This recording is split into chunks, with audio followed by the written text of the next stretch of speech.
I don't find those sci-fi narratives interesting that it's about that the AI wants to be human and it desperately does. Well, I'll be like, but why? We as humans are trying so hard to be like AI. So I feel like for us, it's like that narrative doesn't seem real because it's not what we feel right now.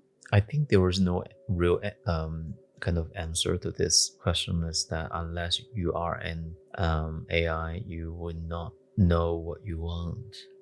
That's one side of the picture.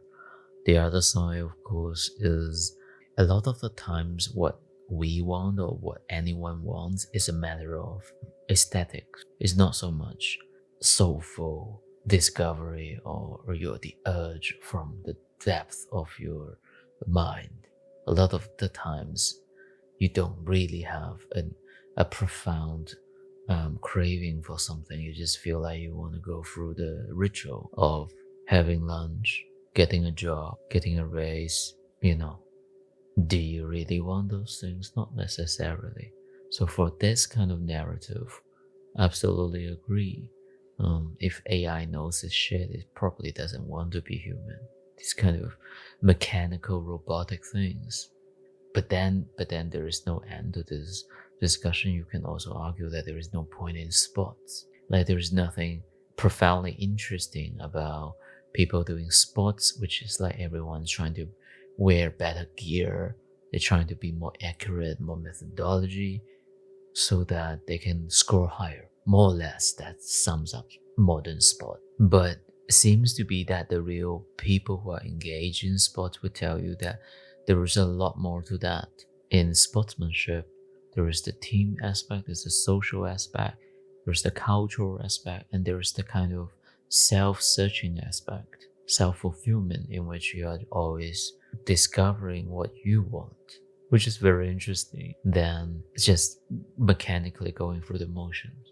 So if there is an AI, potentially it doesn't want to do what AI is good at. It wants to do what AI is not good at, which is the soul searching part. Maybe there's an angle there.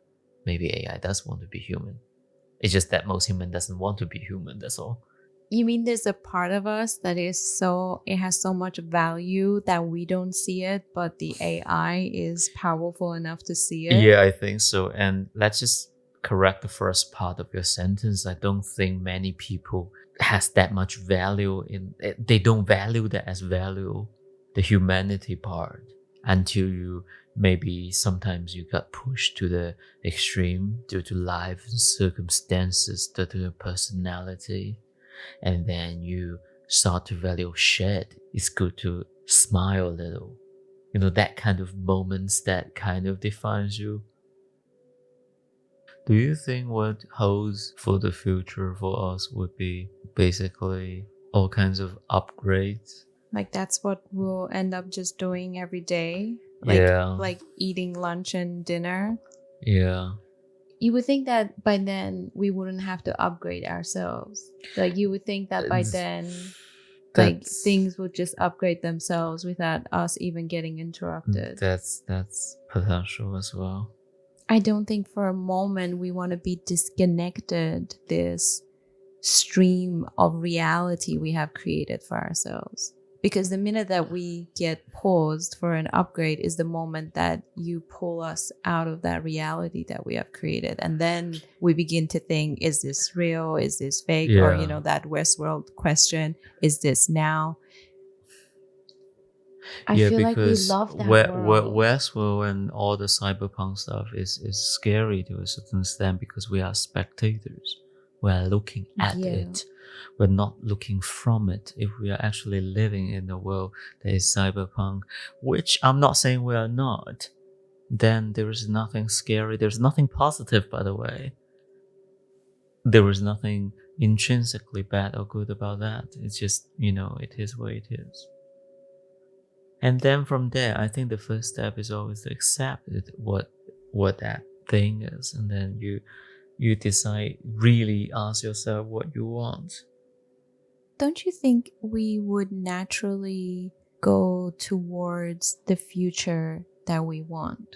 Um, we can steer it in a certain direction, but we may not achieve it because we're not that good And at that what we're becomes a doing. typical dystopia. Yeah. The dystopia is not happens after a nuclear holocaust. The dystopia is what happens when nothing happens. What is that?